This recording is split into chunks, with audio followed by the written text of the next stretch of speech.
Latest episode দেখুন একদম add free.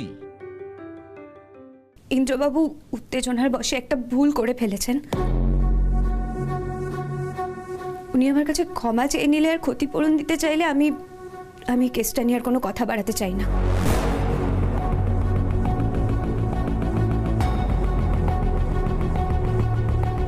ওনার একটা ফ্যামিলিও তো আছে, আর আমি শুধুমাত্র মিতুল ম্যাডামের মুখের দিকে তাকিয়ে এই কথাটা বলছি।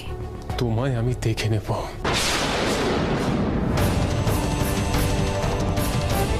তুমি আমায় ব্ল্যাকমেল করছো? আমি অনুরাধাকে সবটা জানাবো, তোমার লাইফ আমি রুইন করে দেবো। চুপ কর ইন্দ্র। কেন ইন্দ্রকে চুপ করতে বলছিস? ইন্দ্র তো ঠিকই বলেছে। এত বড় অভিযোগ যিনি করলেন, কোর্টের কথায় তিনি পিছিয়ে আসছেন কেন? এক মিনিট। আচ্ছা, অনুরাধাকে জানাবার প্রশ্ন আসছে কেন? কারণ অনুরাধা দিদি ওকে অফিসে পাঠিয়েছিল। তাহলে তো এক্ষুনি আগে অনুরাধার সঙ্গে কথা বলতে হবে আমাদের। না,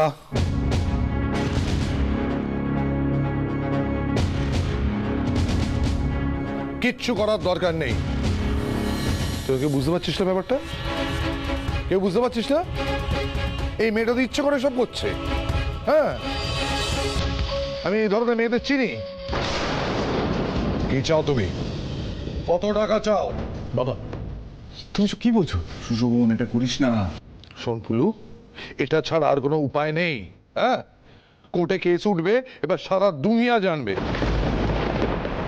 ইন্দ্র, এতদিন ধরে তোর যে মান সম্মান রয়েছে, লোকে তোকে জানে, সেগুলো সব ধুলোয় মিশে যাবে। আমাদের পরিবারের প্রত্যেকের মান সম্মান ধুলোয় মিশে যাবে।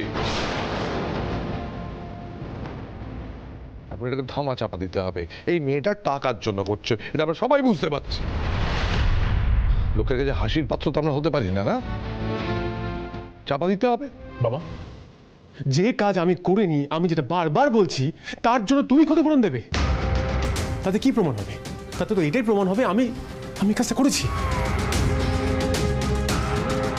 ইন্দ্র, বোঝার চেষ্টা কর। হ্যাঁ, এটা যখন কোর্টে উঠবে, দুনিয়া শুদ্ধ লোক জানবে, আর এরকম একটা কেসে লোকে আগেই ধরে নেবে যে তুই অপরাধী। বিচার হয়েছে কি হয়নি এটা দেখবে না, সেটা গৌণ হয়ে যাবে।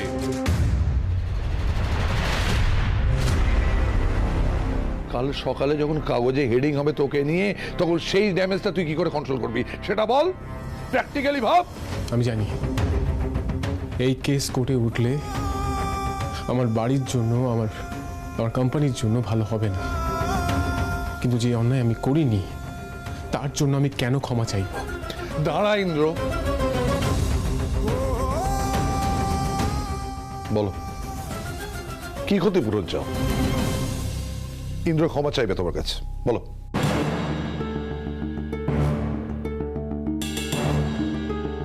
কি ক্ষতিপূরণ চাও? বলো বলো বলো। শোভন, এটা তুই কি বলছিস? ইন্দ্রর বিরুদ্ধে একটা অভিযোগ উঠেছে, যে অভিযোগের কোনো ভিত্তি নেই, যে অভিযোগের কোনো মানে নেই। ইন্দ্র না জেনে না শুনে ইন্দ্র বিনা বাক্য ব্যয়ে ক্ষমা চাইবে, তুই ওকে ক্ষমা চাইতে বলছিস?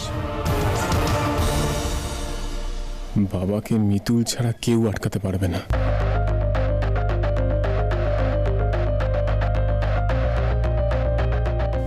মিতুল, প্লিজ বাবাকে আটকান। যে কাজ আমি করিনি, আমি তার জন্য কোনো ক্ষতিপূরণ দেব না, ক্ষমাও চাইব না। বারবার বলছি, আমাকে মিথ্যে ফাঁসানো হচ্ছে। আমি নিজেকে সারা জীবনের জন্য নিজের কাছে ছোট করে দেব না, তাতে কোনোদিন আমি মাথা তুলে দাঁড়াতে পারবো না। আমি আপনার মনের অবস্থাটা বুঝতে পারছি ইন্দ্রবাবু, কিন্তু বাবাকে আমি কি করে বোঝাবো? বোঝার চেষ্টা করে। কি বোঝার চেষ্টা করবো? কি বোঝার চেষ্টা করো তুই বল? আমার ছেলেকে এই অবস্থা আমি দেখতে পাচ্ছি না। আমি সিদ্ধান্ত নিয়েছি, ব্যাপারটা এখানে ধামা চাপা দেওয়া হোক, and that's final.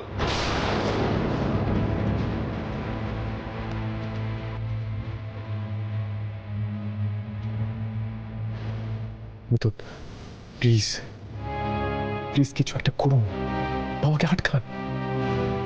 এই মেয়ে, কত টাকা চাও? হ্যাঁ, কত টাকা চাও? তোমার অ্যাকাউন্ট ডিটেলস বলো, আমি ব্যাংক ট্রান্সফার করছি। বাবা কি করছো? কি কোনো কথা বলবি না। এক মিনিট, আমি বুঝতে পারছি না, এটা তো থানা নাকি? কি হচ্ছে কি এখানে এসব? আপনিও চুপ করুন। ভিকটিম নিজে যখন সেটেল করতে চাইছে তখন আপনার কিচ্ছু বলার নেই। আমি কেসটাকে এখানেই ক্লোজ করতে চাই। একদম চুপ করে থাকবেন। বলো কত টাকা চাও, বলো বলো বলো, অ্যাকাউন্ট ডিটেলস দাও, বলো বলো। কি হলো, চুপ করে আছো কেন? আরে বলো। ঠিক আছে, আমি তোমাকে একটা অ্যামাউন্ট পাঠিয়ে দেবো, তুমি অ্যাকাউন্ট ডিটেলস আমায় দাও, সেটা তোমার মনে মতো হয় কিনা তুমি দেখো। দাঁড়ান বাবা,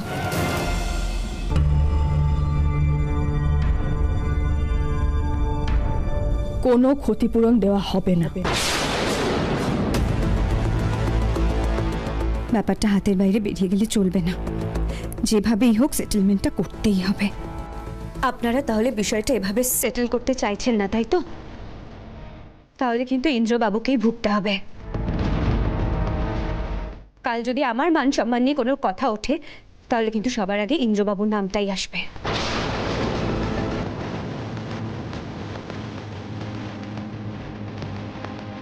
উঠুক নাম,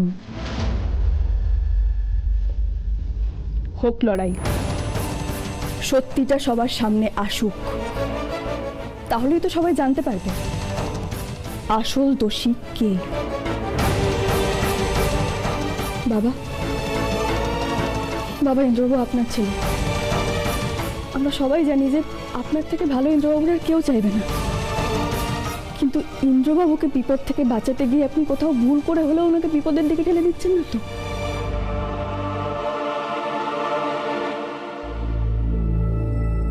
ইন্দ্রবাবু তো কিছু করেনি, উনি কেন সবার সামনে ক্ষমা চাইবেন বাবা? একটু বোঝা। তুই বোঝ সুশোভন, প্লিজ সুশোভন। আমি তোর দিকটা বুঝতে পারছি, আমি বুঝতে পারছি, আমি ফিল করছি তোকে, কিন্তু তুই একটু ভালো করে ভেবে দেখ, তুই যে পথে তোর ছেলেকে বাঁচাতে চাইছিস সেই পথটা ঠিক নয়। তুই বাবা, বাবা হিসেবে তোকে জানতেই হবে তোর ছেলে ইন্দ্রকে কে বা কারা ফাঁসাতে চাইছে। একদম ঠিক বলেছেন পিসেমশাই।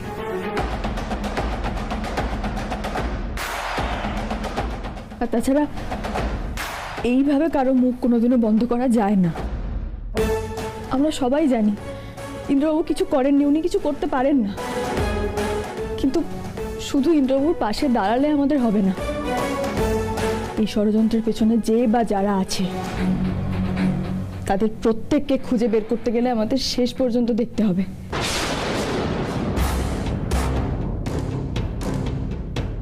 যা ফয়সালা হবে সেটা কোর্টে হবে। বেশ, তাহলে আমিও কিন্তু মিডিয়ার কাছে যাব।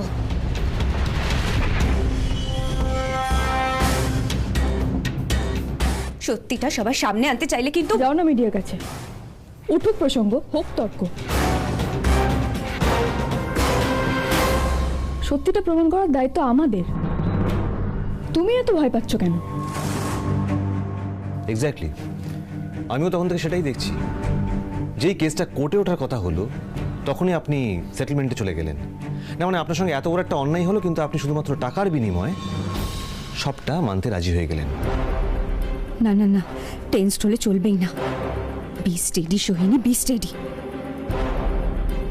ম্যাডাম, আমি কিন্তু আপনার কথা ভেবেই বলেছিলাম, আপনার মান সম্মানের কথা ভেবে বলেছিলাম।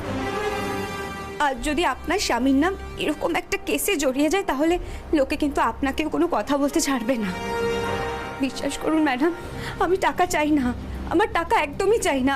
আমি শুধু চাই যে এরকম একটা অন্যায় করেছে সে যেন আমার কাছে ক্ষমা চেয়ে নেয়। কেউ ক্ষমা চাইবে না।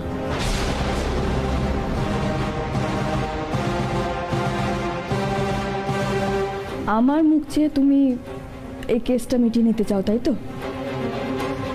কিন্তু কোর্টে যখন প্রমাণ হয়ে যাবে ইন্দ্রবাবু নির্দোষ, আমি কিন্তু তোমার মুখের দিকে চাইবো না। আমি ব্যবস্থা করব যাতে তোমার কঠিন থেকে কঠিনতম শাস্তিটা হয়।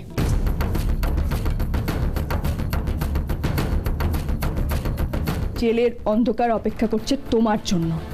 ব্যাস, এই তো মিটে গেল। হ্যাঁ, তাহলে কালকে ইন্দ্রবাবুকে ওই কোর্টে তোলা হচ্ছে। হ্যাঁ মিতুল, মিতুল পাগলামি করো না। তোমার ইমোশন আমি বুঝতে পারছি মিতুল, কিন্তু এতে আমাদের অনেক বড় ক্ষতি হয়ে যাবে। সবসময় আবেগে ভাসলে হয় না।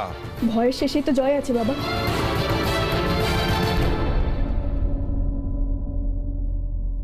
আর আপনি না ঠাম্মিকে কথা দিয়েছিলেন ইন্দ্রবাবুকে নির্দোষ প্রমাণ করে তবেই আপনি বাড়ি ফিরবেন? হ্যাঁ দিয়েছিলাম, কথা দিয়েছিলাম, কিন্তু তখন সিচুয়েশনটা অন্য ছিল। এখন এটার সঙ্গে ইন্দ্র, আমাদের বাড়ি, আমাদের পরিবার, আমাদের কোম্পানি, সমস্ত কিছু স্টেক জড়িয়ে আছে। কথা দিয়েছিলাম, কিন্তু সবসময় আবেগে ভাসলে চলে না মিতুল। এখন আবেগ দিয়ে ভাবা যাবে না, এখন ঠান্ডা মাথায় পরিস্থিতি বিচার করে সিদ্ধান্ত নিতে হবে। আমার মতে এটাই এখন এখান থেকে বেরোবার একমাত্র রাস্তা। তুমি আমি আটকেও না, তুমি যাও ইন্দ্রকে কনভিন্স করে যাও। আমি এটা করতে পারবো না বাবা। ইন্দ্রবাবু ক্ষমা চাইবেন না, আর কোনো ক্ষতিপূরণও দেবেন না, এটাই আমার শেষ কথা। আমার মুখে মুখে তর্ক করছো তুমি। আমাকে ক্ষমা করবেন বাবা, আমি মরে গেলেও শেষ পর্যন্ত আপনাকে আটকাবো। এই কাজটা আপনাকে আমি কিছুতেই করতে দেব না। বড় ভুল করছো, বড় ভুল করছিস তোরা সবাই আজ। হ্যাঁ, তোমার এই জেদের মাসুল ইন্দ্রকে দিতে হবে, ওকে ভুগতে হবে। যা পারিস তোরা কর, যা পারিস কর। সুশোভন শোন, আঙ্কেল আঙ্কেল শোনো, আমার কথাটা শোন। সুশোভন,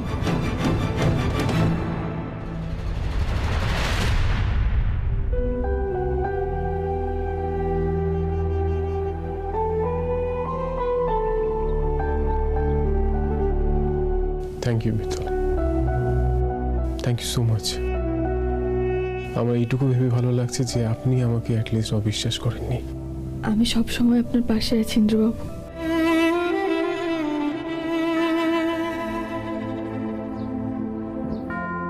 কিন্তু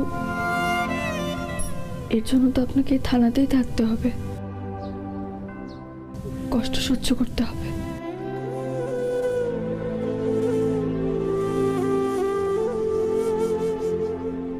আমি যা করলাম ঠিক করলাম তো? মিতুল, আপনি ঠিক করেছেন। যেটা হতে যাচ্ছিল সেটা হলে আমি সারা জীবনই কষ্ট থাকতাম, আমার মাথার উপর বোঝা চেপে থাকতো সারা জীবন। আমি সারা জীবন এটাই ভাবতাম, একজন মহিলা আমার উপর মিথ্যে দোষারোপ করে আমাকে বাধ্য করেছিল ক্ষমা চাইতে।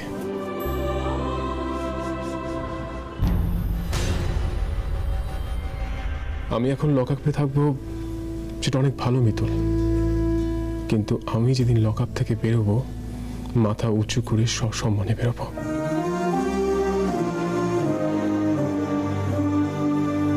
ভোলে বাবা আমাদের সঙ্গে আছেন ইন্দ্রবাবু। যে পাক আপনাকে মাখানো হলো তা আপনার প্রাপ্য নয়। কাল কোর্টে ঠিক প্রমাণ হয়ে যাবে আপনি নির্দোষ।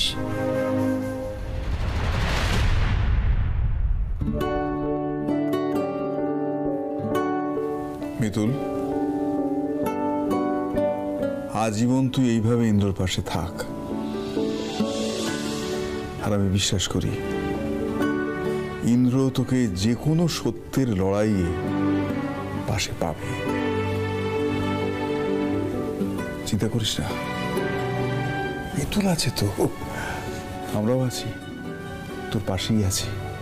বলছি অনেকক্ষণ ধরে অনেক গল্প গুজব এটা থানার মধ্যে হলো, হ্যাঁ তা শেষ হয়েছে, আপাতত তাহলে যাওয়া যাক। হ্যাঁ কি মিস্টার ল্যারি, কনস্টেবল নিয়ে এসো ওনাকে। হ্যাঁ আর ম্যাডাম বলছি আপনি আমার সাথে আসুন। হ্যাঁ আসুন।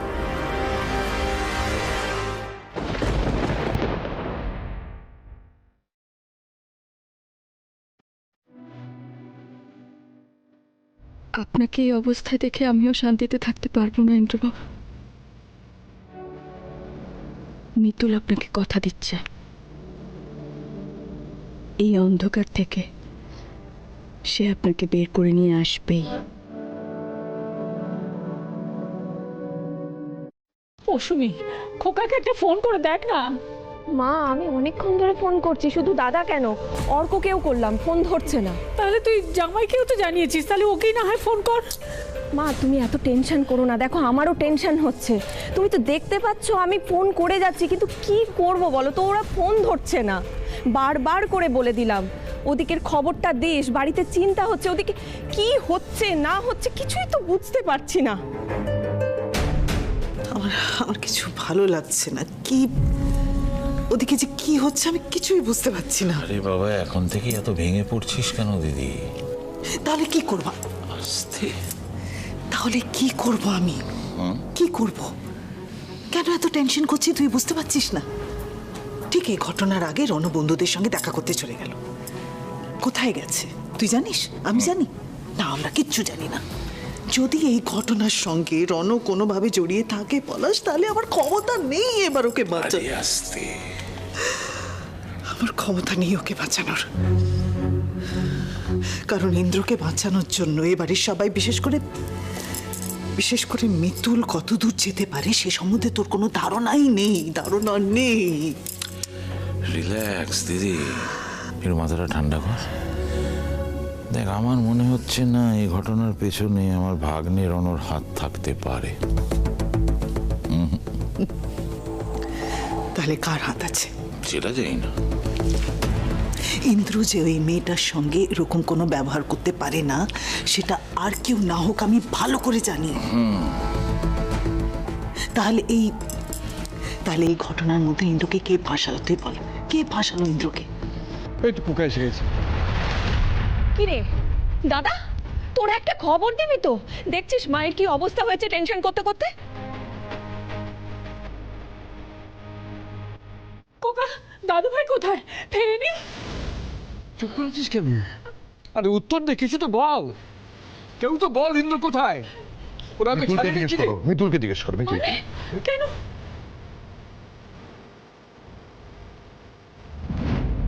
কেন মিতুলকে জিজ্ঞেস করবো কিসের জন্য? হ্যাঁ, মিতুলকে কেন জিজ্ঞেস করবো?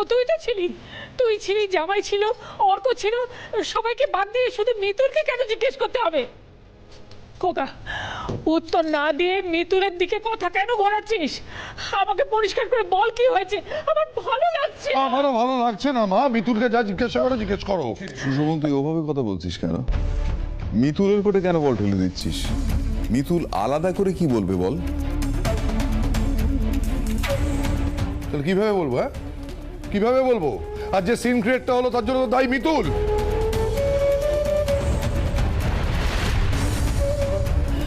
মিতুল বল মা, বল। আমি বলছি বাবা, ইন্দ্রর বিরুদ্ধে যে মেয়েটি অভিযোগ করেছিল সে থানায় সেটেল করতে চেয়েছিল। তার শর্ত ছিল ইন্দ্র তার কাছে ক্ষমা চাইবে এবং ক্ষতিপূরণ দেবে, যেটায় সুশোভন রাজি থাকলেও মিতুল রাজি হয়নি। মিতুল রাজি হয়নি? না ঠাম্মি,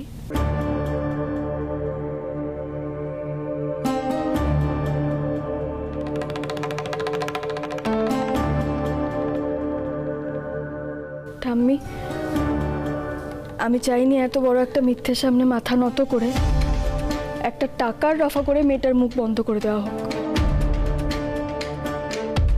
ইন্দ্রবাবু সেটা চাননি, আমি শুধুমাত্র ওনার পাশে দাঁড়িয়েছি, ওনার সিদ্ধান্তটাকে সম্মান করেছি মাত্র। আমি এটাই বলতে চাইছি, মেয়েটি জাস্ট টাকার জন্য সেটেলমেন্টে আসতে চেয়েছিল, যেটা মিতুল আটকেছে।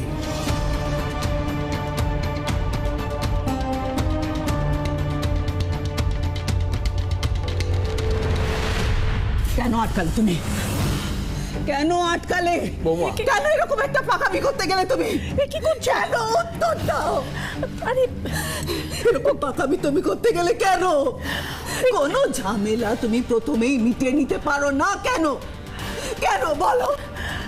কি হচ্ছে নাকি? সবকিছু তুমি বেশি বোঝো না? সবকিছু সবার থেকে তুমি বেশি জানো। তোমার মতন স্বার্থপর মানুষ আমি দ্বিতীয় দেখিনি।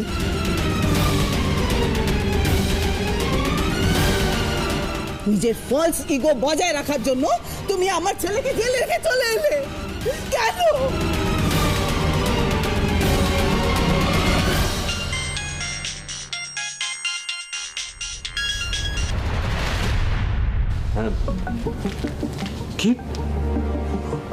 কি বলছো? হ্যাঁ, শুভ, টিভি রিমোটটা নিয়ে তো। হ্যাঁ আছে।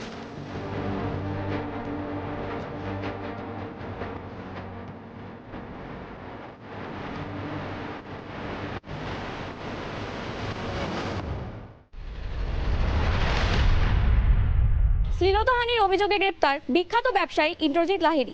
নিজের অফিসের এমপ্লয়ির অসহায়তার সুযোগ নিলেন তিনি। এই এত বড় একজন ব্যবসায়ীর অফিসেও কি তাহলে সাধারণ বাড়ির মেয়েরা সেফ নয়? এই শহরেই বা মেয়েদের নিরাপত্তা কোথায়? প্রশ্ন উঠছে বারবার। দেখেছো কি হচ্ছে? দেখেছো?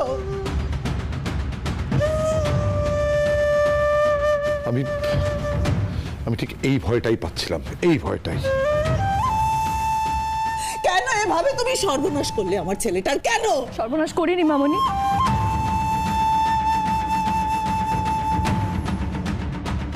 সর্বনাশ হওয়া থেকে আটকেছি। তুমি এখনো এভাবে মুখে মুখে তর্ক করে যাচ্ছ? কোন জায়গা থেকে তুমি সর্বনাশ হওয়া থেকে আটকেছো? সবাই দাঁড়িয়ে আমার ছেলের নামে মিথ্যে অভিযোগ দিচ্ছে। সবাই এই নিয়ে কথা বলবে, আর সকালে কাগজে হেডলাইন্স বেরোবে আমার ছেলে নাকি কোন মেয়েকে মোলেস্ট করেছে।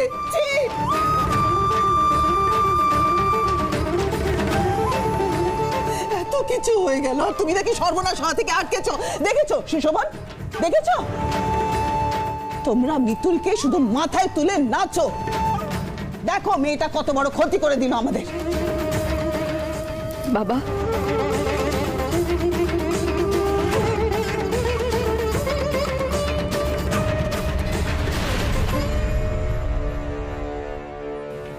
আমি কোনো ক্ষতি করিনি বাবা, আমি কোনো ক্ষতি করিনি, বিশ্বাস করুন আমার কথা।